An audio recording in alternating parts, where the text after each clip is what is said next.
Hey, this is Mo Lunsford at Union Grove Lumber Studios. And this is the Shed Geek. We want to welcome you to today's episode.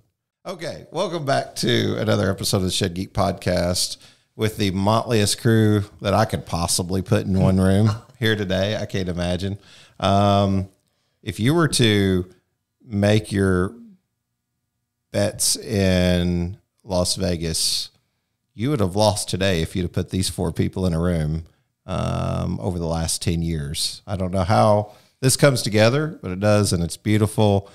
Second time back on the show. Yeah, for me. Yeah, Richard Mashburn, and officially, in a new adventure that we want to get into and talk about. But then the trusty co-host, your new Monday and Friday episodes, Shed Gal on Monday, Say Ambassador on Friday.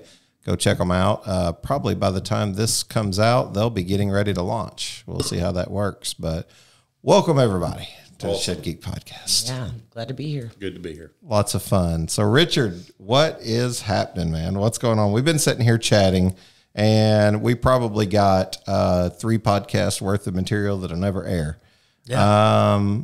But it was a beautiful conversation, and we just want to jump right in. But before we do, give me a little bit of before we go into the history lessons and all the rest of the stuff. What are you doing? What are you doing now? What's Banks Buildings? What's life look like for Richard Mashburn now? So right now, for me, I'm 4 months into kind of my own venture. I was with RTO National for quite a while. I've been going right about a year now. Wanted to just look at life a little differently, a different pace, had some opportunities that I thought I wanted to explore, and working through it. So right now, Banks Buildings is a massive 2 shed lots, and one in Anderson, South Carolina, and one in Martin, Georgia. Got a nice team of 6 working with me doing these things. But I partnered with George Burnett of East Carolina Outdoor Products. We had known each other from my time at RTO National, and people picking my brain about opportunities and things. After I left RTO National, I took some time and just kind of explored where I wanted to be and pursued an acquisition really heavily that just didn't come together. Last fall I would have swore I'd have been knee deep in a new acquisition of a shed company, and that didn't come together. So decided, hey, I need to do something. So we opened the lots and we're exploring other opportunities.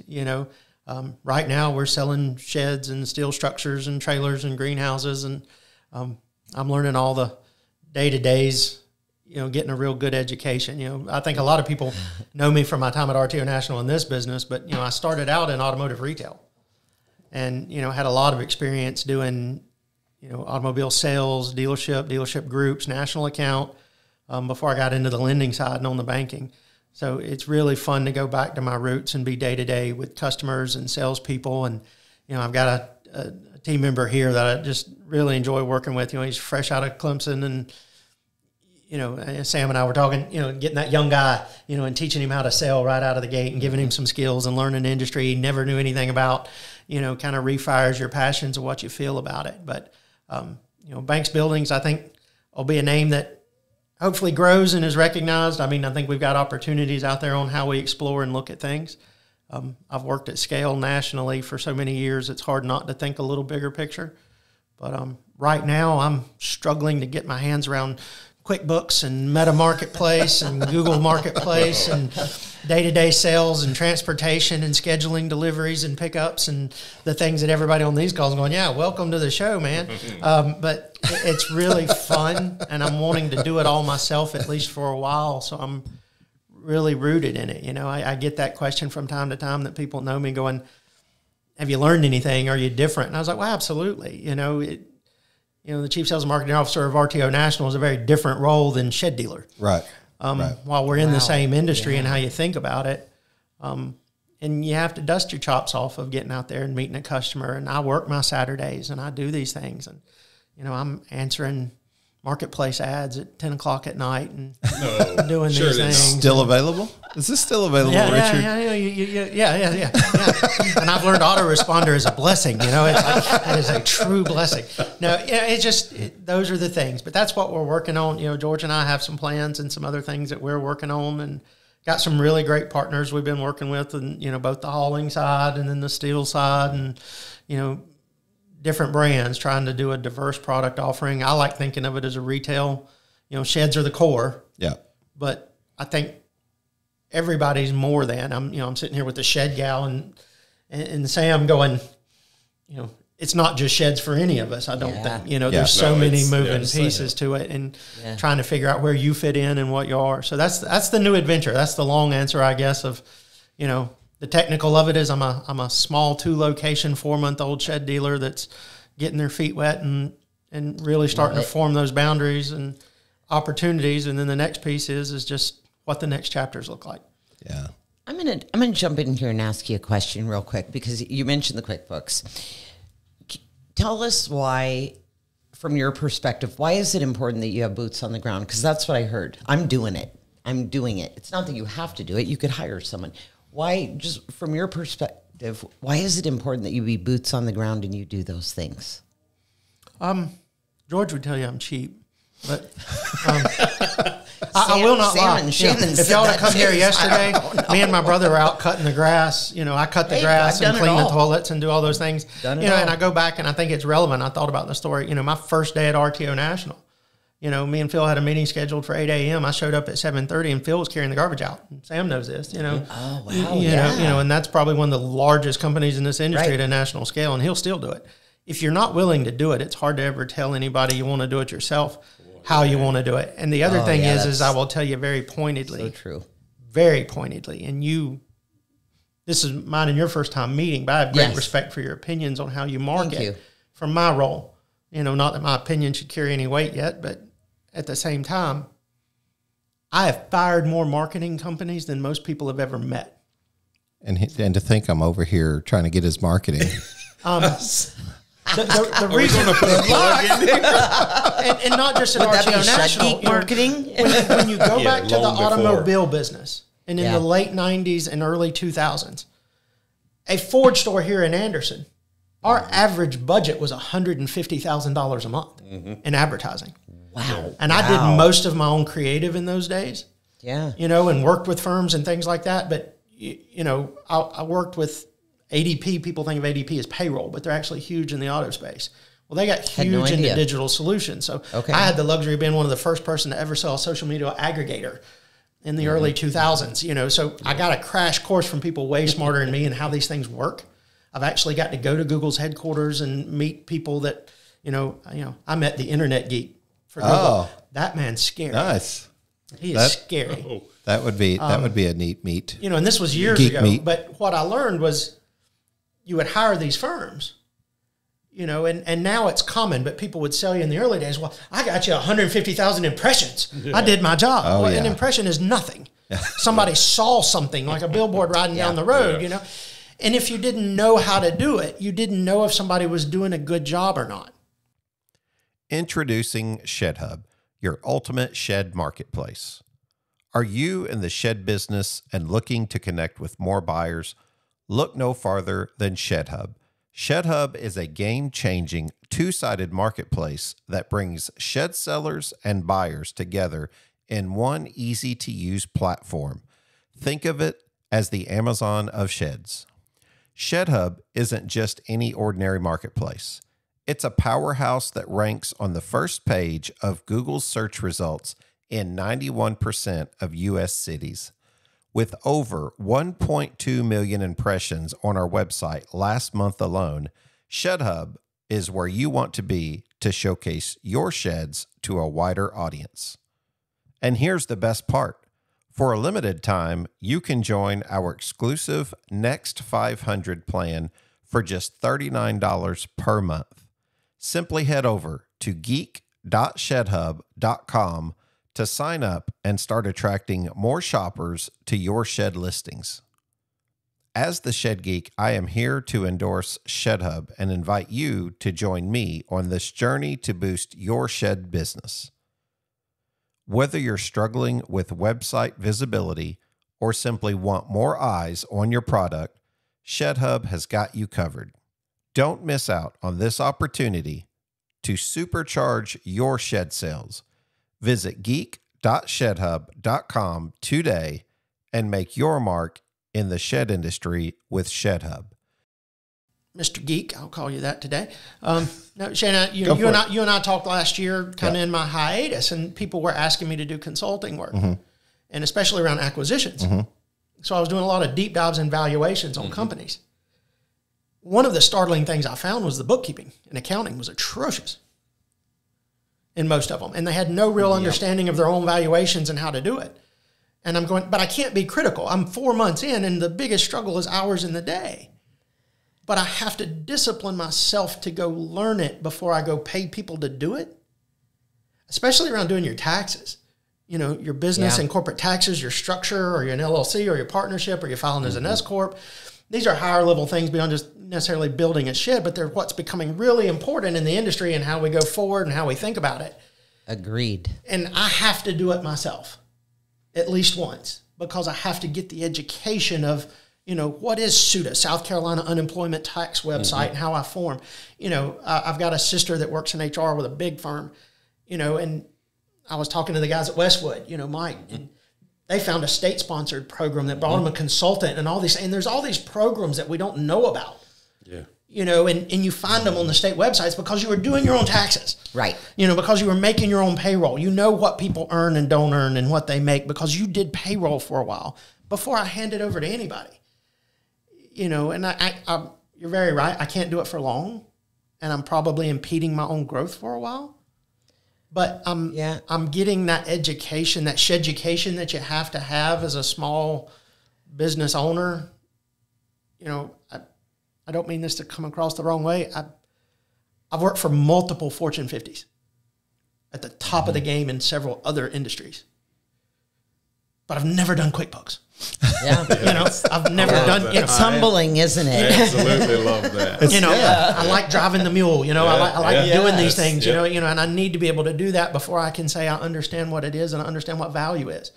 Because, you know, I've had plenty of people challenge me over the years when I first got to RTO National and I was new to the industry. And one of our great dealers at that company was like, you know, Richard, I hear what you're saying, but, you know, how do you know it would work in this industry? How do you know some of these marketing tactics? And, you know, why do you need to be able to sell to women? Why do you need to be able to sell to people under 40? Why do you need to be able to do these things?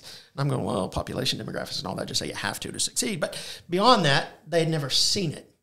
Yes. And I thought that was a very valid point. And I kind of tried to bring that when I came in here. But then also the consulting time, touching a lot of things and working with several of the software companies and several of the payments, you know, people asking and picking my brain, like credit card processing. You know, y'all may not know, at one time I worked for Wells Fargo's credit card processing division and did the rollout in the East when they acquired Wachovia. So, you know, I've been to Visa's headquarters and done these things and understand all that. And most people are paying way too much for their credit card processing. You know, and it's a phone call away from changing it, you know, and how you do it. And that advantage that I have has to blend into the realization that, okay, all my knowledge of credit card processing doesn't change the fact that QuickBooks doesn't integrate with the processor I want to use that'll save me a bunch of money. And neither does my DMS system or any of the others. That you know, all of a sudden my limitations come into, don't get me started on software. That's a whole nother call. You know, as a dealer, I'm just mind-numbed with how hard it is to run an organization with the hodgepodge of systems that are available today, but there is no good solution. And there are plenty of great companies that do things really, really well. I'm not saying that. It's just not a cohesive way to come in and say, I'm going to run it and do it. Do you remember, Sam, when we were kids, those cars that you grab and you like pull them back? Just keep pulling a little bit. And then they release. They take off. Yeah. The car is Richard. We just got to pull back. We just got to pull back enough to sort of. How do you feel about software? Yeah. I was just thinking about this. Had That's this question. our two. So I want to get back a little bit to what we were talking about before we went on air. We were talking about just the future of the whole shed industry and and you said something about this is still one of the greatest industries to where you can take someone unemployed, somebody that's straight out of school, wherever, and you can give them equipment to go make a living. You can put them in an office to make a living, or you can literally sit at home and sell steel and make a living. It's just such a unique, I shouldn't say unique, you know, the internet has brought opportunities in a lot of genres and venues, but, you know, to me, the shed business was Americana at its best. and worst in cases, you know, and, you know, I made the comment about, you know, the saddest thing, and I used to say this publicly when I would speak with RTO National was, you know, when you see a town's shed dealer close, that's a town that just gave up hope, because a shed represents so much to so many people. It's an investment in themselves, their property, their value. They bought something of value they want to put in it. A steel building becomes the same way to a great degree when you get out of the agricultural applications and things. And you kind of go, you know, it's a luxury purchase because it's used out of disposable income. But it may not be a luxurious item, but to them it protects, houses, or contains, or is an envision of a dream. And, you know, you can take people still and go out and do that. And, you know, car businesses become prohibitive. You know, you can open a used car lot maybe, but, you know, you can't do new cars at any scale unless you're huge anymore. You know, so many of the retail organizations that taught so many of us coming up, you know, the mobile home industry or house building and things like that, you know, now all of a sudden it's all dominated by these huge organizations. And the shed industry still had that ability to where, you know, a $400 or $500 a month rent on a lot and some utilities and a decent consignment builder near you and a friendly guy, you're in business, and you could make $100,000 that year if you really hustled and worked. You know, and that just isn't common in a lot of places anymore. And it's getting harder, and you're seeing that change that I find sad at times, even though I'm participating in it. It's that condensation, collaboration as it comes together, the big are getting bigger. And the cost of entry is going up. And it's harder for the small people to get in. And it's, you know, but it's still there. It still exists today. It hasn't gone completely away. And if you're smart and you know how to do it and you've got that drive and willing to hustle, I mean, it's one of those places, you know, and I've got a nephew that climbed to the top of like the restaurant industry, and he now works with a charity. And it's kind of that same idea, like for some of us, you know, when you get to the top, you do a different thing. But if you just got in and were willing to work hard and continue to educate yourself and try to do better, you could do well and you could make a good living and you could do things differently and maybe one day be a big company. You know, you might be the next Old Hickory or Graceland or whatever if you get up there. And we've seen that happen in the last few years. Digital Shed Builder is an online shed configurator that strives to provide incredible visual quality, fantastic customer service, and an amazingly low price point, making it a perfect fit for any shed dealer looking to increase their online sales. Digital Shed Builder is simple to use, taking less than 5 minutes to integrate on your site. The Get a Quote feature streamlines your sales process, showing you exactly what your potential customers need. They offer a highly customizable experience that accurately represents your brand and unique shed offerings, working with you directly to set up everything you need in a configurator. With no extra startup cost, no lengthy contracts or commitments, and no hidden fees, Digital Shed Builder has been created with quality, simplicity, and affordability in mind. I remember, what was it, three shed shows ago, I was standing there and had a new analytics gentleman at RTO National with me. And we were standing with one of the guys, and, you know, he was raised like you, Amish, you know, and he's Mennonite. And he asked this person that had no experience, and we're at the shed show. And he goes, "What's changing?" Richard and Phil talk about this change. And he goes, "Well, look around you." And he goes, "It's obvious to tell kind of some of the groups and how they dress and things like that. The Amish are easy to pick out." And, you know, he said, you can see the young guys coming up and things like that. And, you know, this gentleman was, you know, Mennonite, raised Amish. And he goes, you know, I came from it, and, you know, 8th grade education, but I taught myself. And I now use computers and, you know, Excel and run my business that way. And he was working on software with us at the time. And goes, QuickBooks. Yeah, and QuickBooks. But he was looking around and he goes, this was post-COVID. And he's going, all of these guys just made $800,000, $1 million, too. Some of them $5 million last year. And they were just like me. They were hammer and nail guys. And they have no idea what to do with that money. And he goes, now look closely. He goes, most of us are used to seeing, you know, the Richard and Phils that have been around for a while. That might be a little different, but we're kind of used to seeing them. And he goes, but you see this guy, and there was a guy in just a really high-end suit with a gold watch on.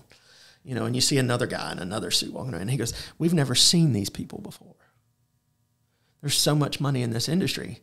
And in the last 2 years, we've seen it. Private equity has entered the industry. yeah. They're making large acquisitions. Yes. They're combining even the biggest together very quickly. And it's just fractions on a budget to a lot of them. Yeah. And that was his point, was going, my greatest fear is I'm seeing, and this is a Kentucky, Tennessee, Southern Ohio Valley company. And he goes, I'm seeing what I came up with changing so rapidly.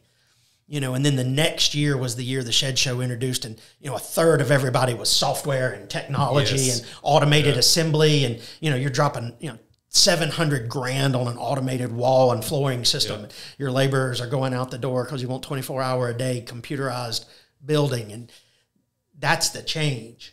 Mm-hmm. And it's like, how do we find that balance between hanging on to those of us that found such passion in being in our communities, grounded with the local people and the local employees, and hiring that 21-year-old or giving them a start as a dealer or a hauler or however you want to do it, versus those dreams of a multi-state conglomeration. It became almost, and I shouldn't say this, but I will, it became a joke in my offices with my team of how many people would come and meet with us about investing in their opportunities. And within 10 minutes in the room, they were showing me a national expansion plan. Mm-hmm. And they had 3 lots and a plant. And I'm going, conceptually, do you understand, you may have a pro forma that worked out on Excel, but the ability to roll anything out in 20 states, 30 states, 50 states is really, really hard and really, really expensive. And it's not going to be like 21, 22, 23 for long. And it's not anymore. I was going to say, that lasted about 6 months. Yeah. It's looking like what a lot of us were predicting in 18. And again, I'm using data that comes from my old role, and this is just historical, but I think, Sam, you might agree. For those of us that were in there was a downturn already happening in 18. Oh, yeah. Yep. And it was carrying into 19, and most of us were predicting a little bit of some serious hardship in 20 before COVID hit. Yeah. Yep. And it delayed it.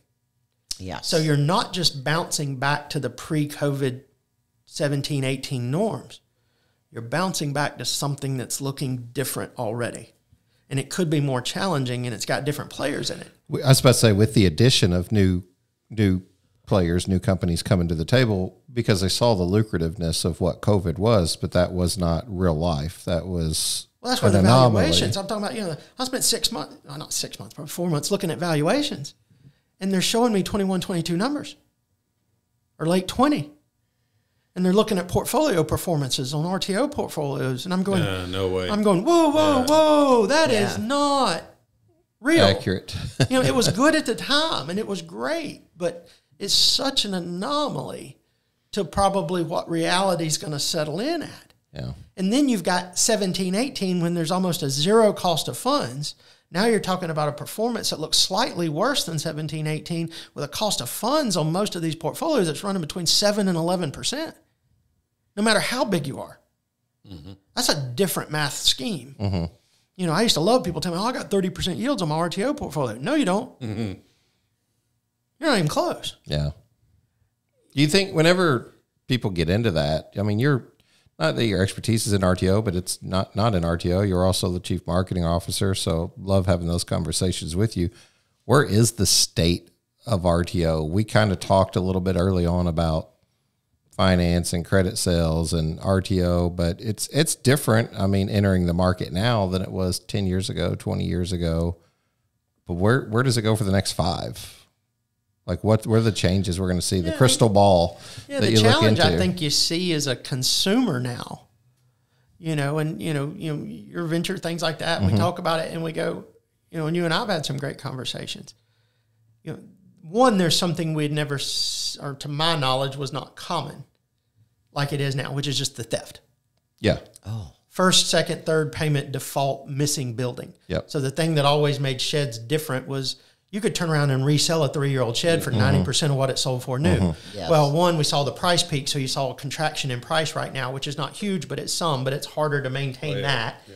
Yeah. But then you've got where you used to experience the bulk of your losses in the first 6 months and the vast majority of your losses in the first 12. Well, when in the first three, those aren't just losses in the depreciated value of an early repo, it's a building that no longer exists. Yeah. So you have all the acquisition costs, all the attempted repo cost on a building that's just gone. So you take another big initial hit. You've got a very different looking portfolio than you did to have pre-COVID. 2 months down, 36 months was common. Now it's 60 month, 1 month down is common. It's probably the predominant. Well, that portfolio performs different.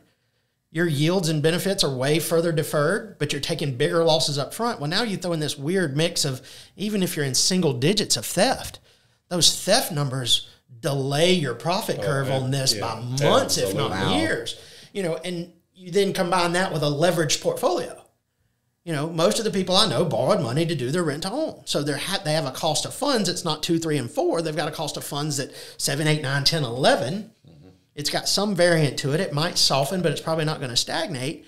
But then you go, okay, let's get out of the technicals of it and the depreciation losses.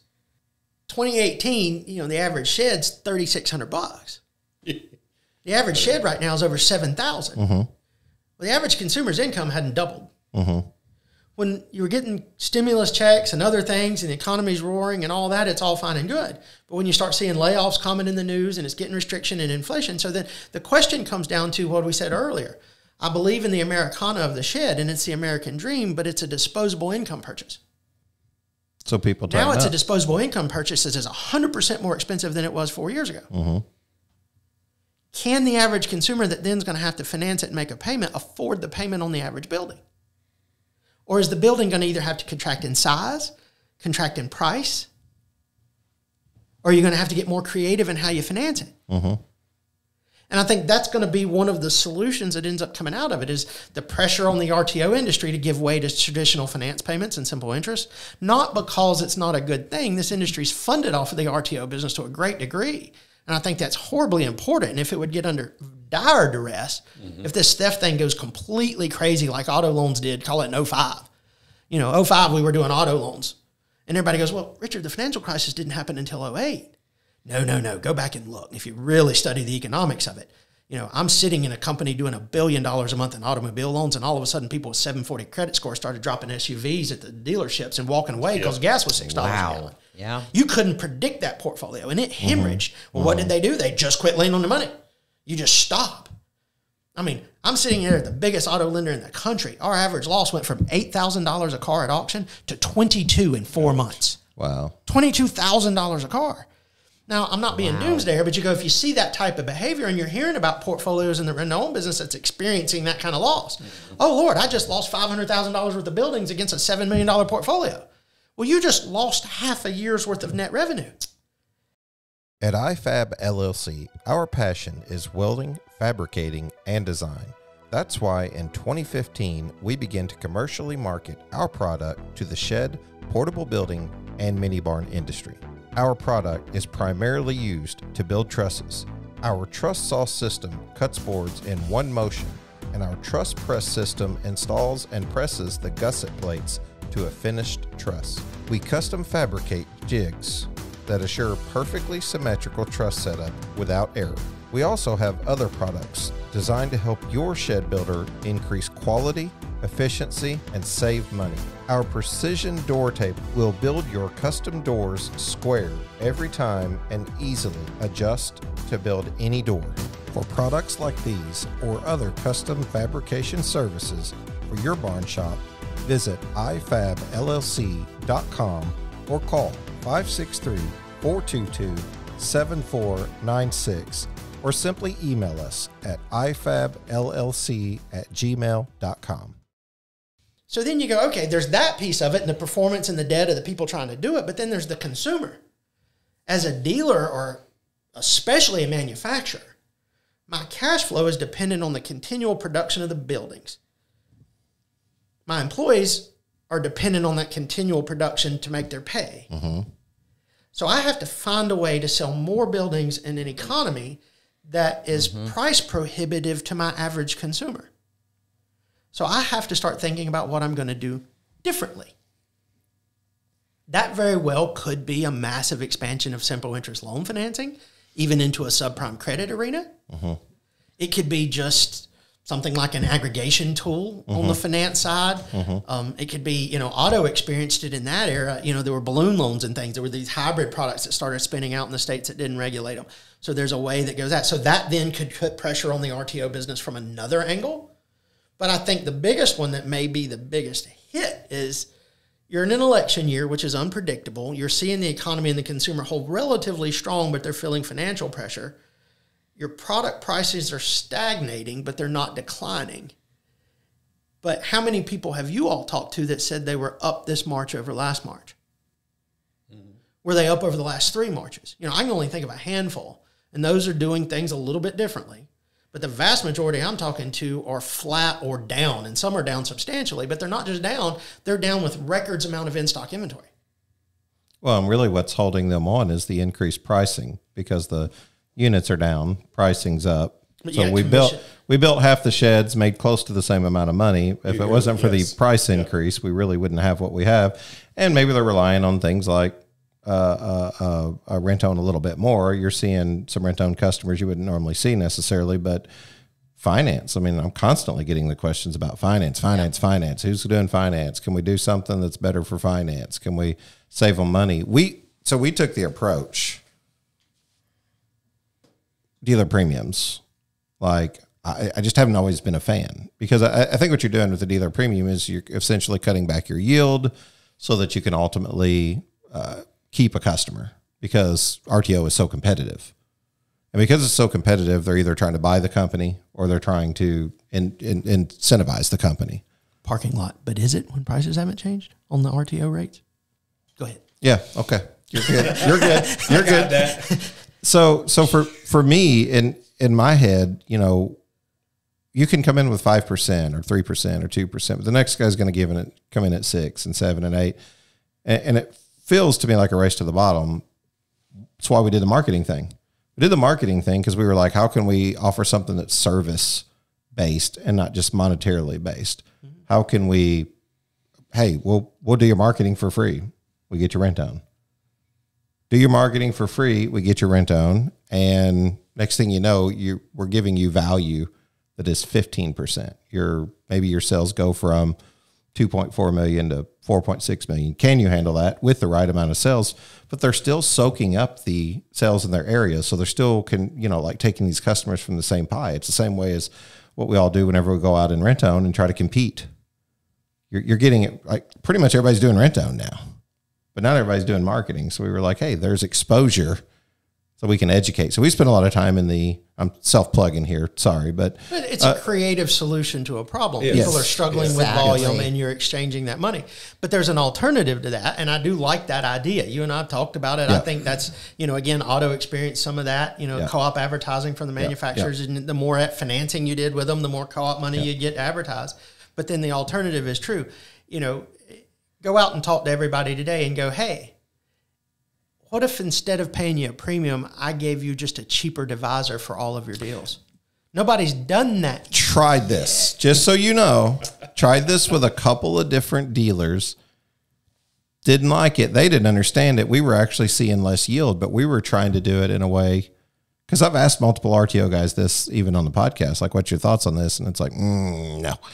Pretty much everybody's like, no, if we're going to have to do that, we don't even really want to be in the business, because we understand that's what's lucrative or whatever. I was like, man, I'm willing to go there and try it. We tried it out with a few people. Not only did our bottom line go bad, premium's the same thing, just applying it to a different line on the balance sheet. The opposite could be true. What if I allowed you to mark up?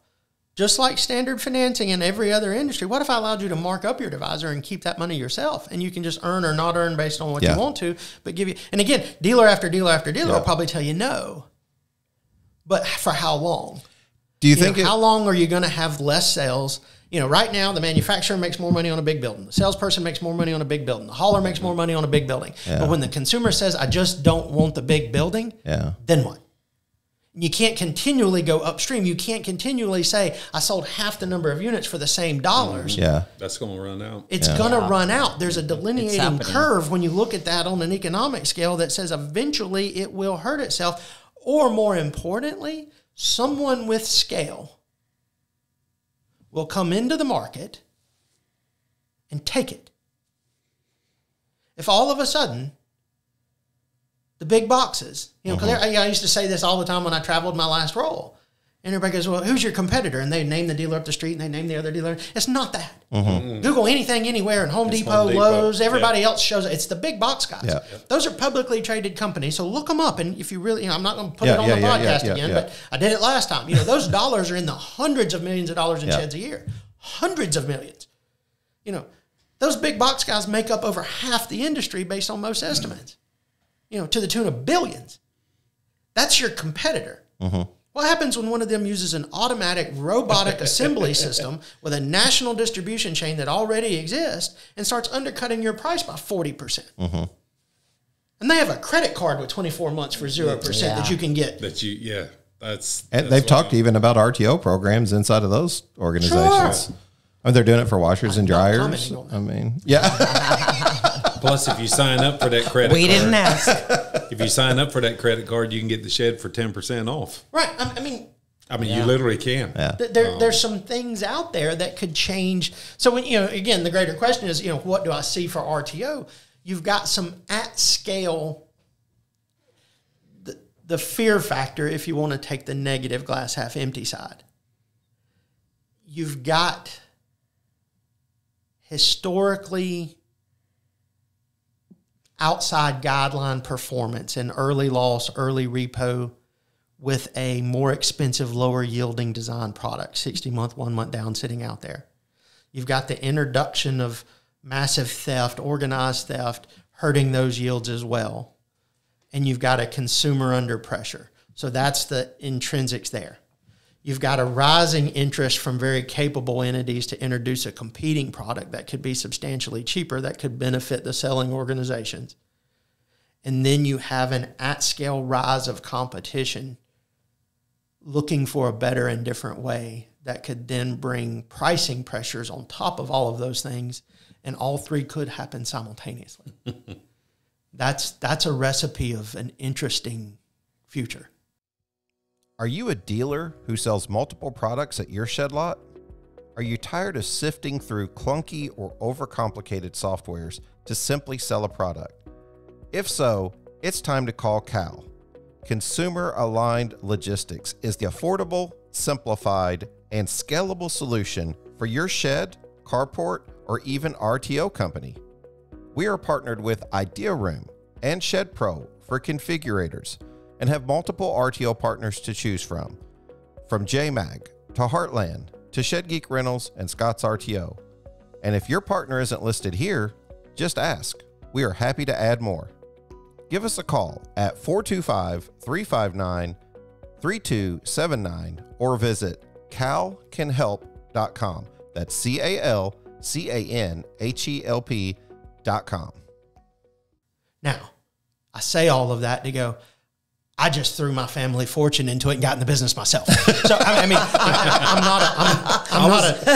not a doomsdayer. I was going to actually ask you that. I'm like, you know, it sounds like you're speaking doomsday, but I know you're not, because you just threw everything into it. It's one of those, because you believe. I think when you do it at scale, or you do it at all for any length of time, you plan for the worst.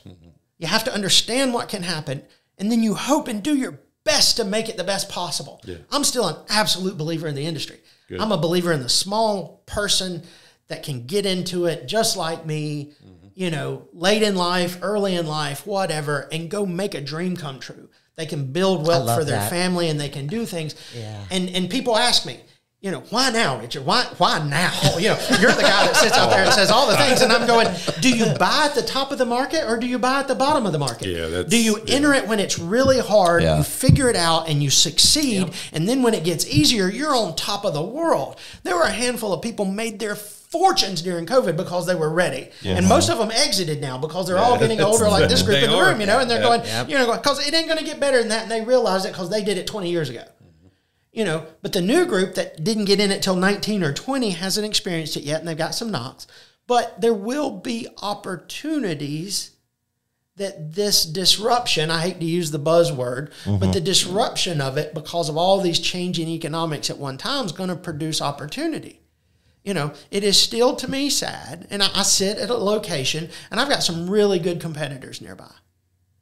But, you know, I had a family member in town and they were curious about the industry and all that. And there's 6 competing lots within 5 miles of me. Mm-hmm. So I took them and we went to all 6. You know, mid-afternoon, post-lunch, weekday, good weather. What'd I see? Well, you might have seen no signage on their lot, or perhaps someone wasn't there, or they had no clue what they were doing, just speculating. 2 of the 6 had somebody there. Okay, yeah. You know what I'm saying? Because, you know, I got a family member going, you've lost your mind. You know, you stepped down from a great job with a great salary and all this responsibility and things that went with it and, you know, the pinnacle of an industry and a career again and those kind of things. And I'm going, you know, okay, great. And they're going, why would you do this? And I'm going, because this is an opportunity. Absolutely. I'm in full agreement. I mean, you all know me. I am in absolute full agreement. You know, and you can take a niche piece of it or you can take a big piece of it. You know, it's just however you want to do it, you know, and how you want to throw at it. But I think the opportunity is still there. And I think as it gets harder, my opportunity gets larger. Again, I'm not wishing ill will on anybody. I'm just going, and I'm willing to sit here and go, I hope everybody prepares because I believe the industry is important to the communities that they serve, the people they employ, the cultural values that they instill in the, you know, this is, you know, there's bad players in every market and everything, but as a great industry coming out of auto, I would tell people, and they would ask me, what do you find most different and shocking? I said, just the general honesty and good nature of most people in the industry. I said, you know, the car business would have eaten most of these lenders alive years ago, you know, out of their just trust that the dealer's going to do the right thing. Yeah. You know, when the economy gets hard and it gets hyper competitive, then all of a sudden the teeth come out and the fangs come out and the claws come out and people start, you know, survival of the fittest. And I think there'll be some people pay a price for that. But if you're smart, you know, you're upfront about what you do good business, then it creates an opportunity. Again, you don't buy at the top of the market. Well, and you can't talk your way up the mountain. You got to walk it. So, like, if you're sitting back talking about your success and what you can do, there's opportunity out there in the shed world to go and take a lion's share in regional territories. That doesn't mean that you hope that someone fails, but I'm a capitalist at heart. So I believe that, you know, you work hard, you earn your reward. It's really simple. You don't just talk your way up the mountain. You're both actually going to have to go do the work. And if somebody's coming in and they're exploring, they're educating themselves, they're trying to learn more about how to be successful, you can't blame those people for success. And I've experienced what I would say, and this probably gonna get some emails, all right, but there's gatekeepers that, you know, hey, I want it where I've got it and I want it to stay here and I don't really want challenged. And unfortunately, that's not the American way.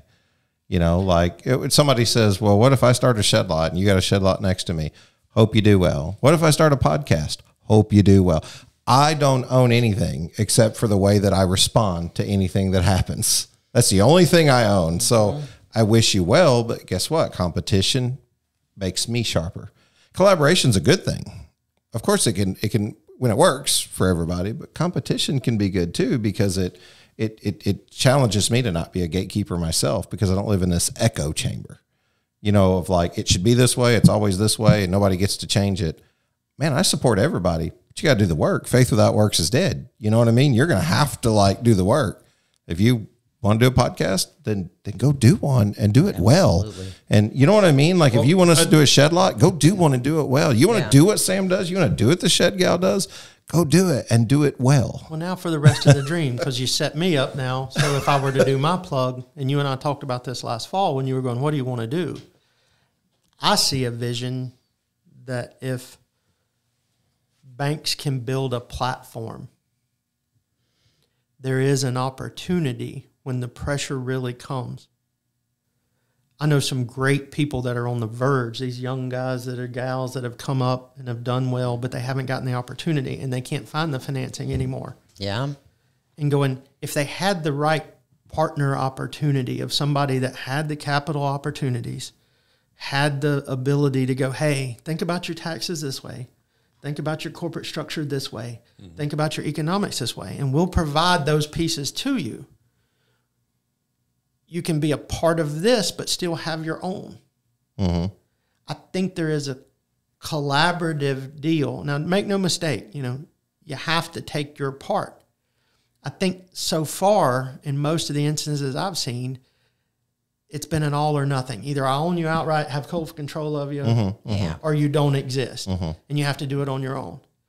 And for years, there were talks about, and the ABG kind of started out that way, a collaborative thing where even competing entities came together to share ideas and stuff like that. But there's also a platform that just says, what if I am a shed company and a steel company and a trailer company and all these things, and I've got a marketing, and I'm going and I see a great guy that's been the GM of a plant, and the plant owner wants to retire and get out, and they've got no heir that's in line for it, and go, but they don't have the resources to do it, but they've basically been running it day to day for years.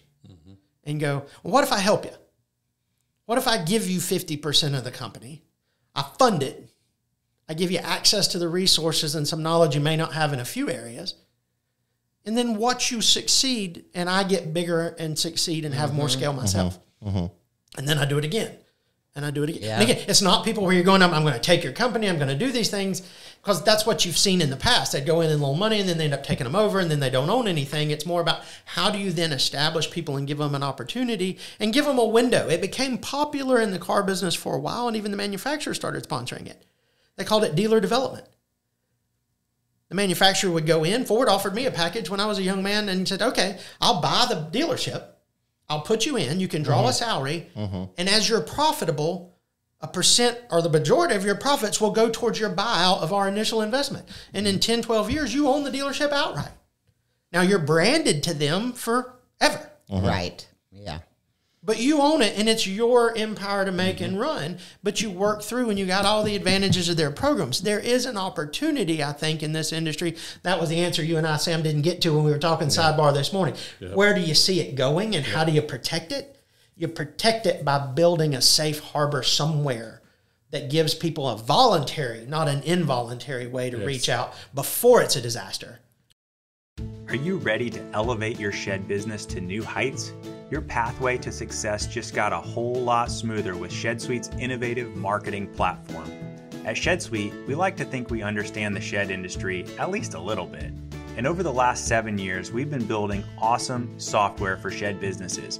We focus first on building easy-to-use software to help you create and track orders, like the point of sale and after the sale order fulfillment. And now we're excited to announce our full-feature CRM. All things pre-sale, like prospecting and follow-up, all to empower your shed company to market better and sell more efficiently. Our platform empowers you with a marketing toolkit designed to amplify your online presence, engage your audience, and drive sales like never before. Enjoy the ease of conversion tracking, email marketing, centralized lead communication, and so much more. Oh, and guess what? It even comes with an iPhone and an Android app. With ShedSuite's marketing platform, crafting and deploying effective marketing campaigns is a breeze. The advanced reporting functionality allows your team to analyze real-time conversion data so you can make informed decisions and watch your business flourish. There's no better time than now to join the community of shed business owners who are scaling up with ShedSuite. It's time to turn your marketing efforts into real trackable results. Visit shedsuite.com/marketing to get pricing, explore the features, and book a demo. ShedSuite is committed to building top quality software to empower your shed business to thrive. We kind of addressed Aaron Weaver, the conversation I had with him off air. We talked about it, and I'm almost hesitant to talk about it on air, not because someone will go do it, more power to them if they go do it, but we sort of discussed this, and I might have shared some of this with you at one point, talking about, for the smaller mom and pop that are struggling with things like marketing and branding and things like that. Because if you go down and ask like the waitress this morning, hey, where would I get a shed? Most of the time she's not going to be able to name banks or 5 other competitors, so they're not going to know branding. And we thought about franchising the Shed Geek name in such a way, and gosh, I wonder if I'm going to cut this out of here or not, but franchising it in such a way that, like you pay a franchising fee, you get your marketing, but maybe you don't name yourself, Bubba's Storage, right? Maybe you just fall under the Shed Geek, and then you can do all the SEO, you can do all the marketing around that, and then you can soak up a region. But then you just pay, I don't even know. You'd be the first guy I'd talk to on consultation. I think you can do a brand. The argument always was, Tough Shed may be the only one that had a true value to their brand, because you and I did talk about that. And it was like, unfortunately, when I would ask to come in and talk to people, one of the first painful things I would tell them is their brand has no value. Yeah. When you're selling a shed company right now, you can't tell me, like in the car business, the term's blue sky. well, my brand's worth X over the net inherent value of my assets and profitability of my operation. That's just not particularly true at any scale in this industry. You can have a long-term company that's been profitable, but that's a multiple of its profits. It's not an inherent additional value because you're Coke versus Pepsi. Right. You know, you're Bank of America versus Wells Fargo. You know, there's a book Jim Collins wrote called Good to Great that goes through these A-B comparison of all these companies that way. In the shed industry, there just really isn't that. You know, even at Home Depot, I don't know how many people realize that's a Tough Shed building versus Tough Shed's own retail organizations. You know, and that's a big company, you know, national base, footprint, all that. So you kind of go, is that the best avenue, or is it better to have an avenue to resources, education, and knowledge? You know, and I know there's been other people that feel the way I do. I mean, there's other organizations out there attempting to build a platform that says, while I'm going to grow my own entity, I'll do it without being parasitic on the places I go and what I do. I try to, you know, Sun Tzu, The Art of War, you know, to conquer without destroying. Yeah. You know, if you destroy where you go, there is nothing for you to run. Yep. There's nothing for you to do. There's nothing for you to feed on. There's nothing for you to go. You know, the Mongols salted the earth when they passed it because they knew they were never coming back. Burn the ships. Yep. You know, and they kind of went that way. I think there's been, as the industry, that quick opportunity to make these huge financial gains, there's been kind of that methodology. It's all or nothing. And I think you very quickly have to get back to a stage that says there's a more holistic approach to making it healthy and organic. And we hear it a lot in the collaboration, but we don't hear it in the true, you know, again, I can share all the knowledge, but the reality is until you do it, that's where I'm a little hesitant. You know, I don't give a lot of details of what I'm doing because I'm not quite ready yet. I don't have the resources lined up, and I'm still struggling with QuickBooks, for goodness sake. You know, but, you know, and that's the software conversation and all those things, but you kind of go, you know, but no, you get to a point that you go, how do I then actually apply this? And, you know, last fall I was looking at a possibility of, you know, 6 acquisitions that could have been made back to back to back that would have scaled 7, 8 states, and all of them voluntary. You know, with all of them having operators on the ground that were not a part of ownership, that were willing to stay on board. And if you were to gift them a piece of ownership, how loyal would they be? You know, and I know, Sam, you know Mike and Arlen well. You know, they did that with their team and made them all employees. And you know, I ran into their lead driver, you know, at the show, and he was, Richard, I own a piece of the company. Yes. You know, it's like the Green Bay Packers fans. You know, they got to buy the team. You know, the cheeseheads are just, you know, for a tiny metro market, they're a dominant force because they believe in something and they owned a piece of it. Yeah. And I think there's, instead of going in and seeing how much of it you can take, going into it and figuring out how much of it you could give to the right people is a different philosophy that could possibly be the winning strategy. Susan, Shed Gal, and Sam Bassett just entered the chat. Thank you for listening to part 1 of a 2-part conversation with none other than Richard Mashburn. Please tune in next Wednesday for part 2. Thank you.